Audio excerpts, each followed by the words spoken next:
a passionate person and good friend. That's how Nakeko Lamoss' MacEwan University team describes him. I'm Charlotte Askew here at the downtown arena where the 23-year-old once played. It was on Friday. He went into cardiac arrest after a game in Calgary.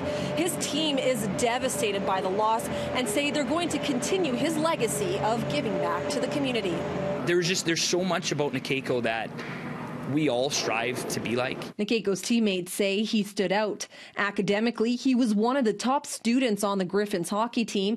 As a player, they say he was the first guy on the ice and last one to leave. I don't know how many times I was leaving practice out these doors here and he'd still be shooting pucks, trying to work on his game. Like, he was that dedicated. It was on Friday last week. His coach, Mike Ringrose, says Nakeko fell suddenly ill shortly after a game. It was certainly sudden. During the game, he competed and played a regular shift and a regular role, and there seemed to be nothing out of the ordinary. Nakeko's family told City News this weekend he had gone into cardiac arrest and died in hospital.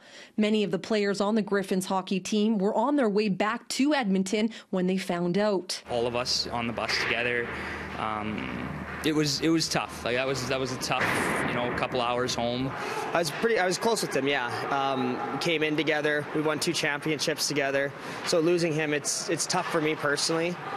But it's tough for everyone. Like it's a hard loss. Nakeko's team tells us the thing they will most remember him for is his giving spirit, especially his work with Indigenous youth in his community of Calling Lake, Alberta. Last year, he brought in a group of students from Calling Lake.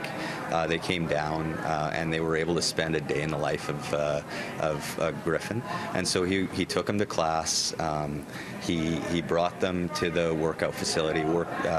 Went through an off-ice workout with them.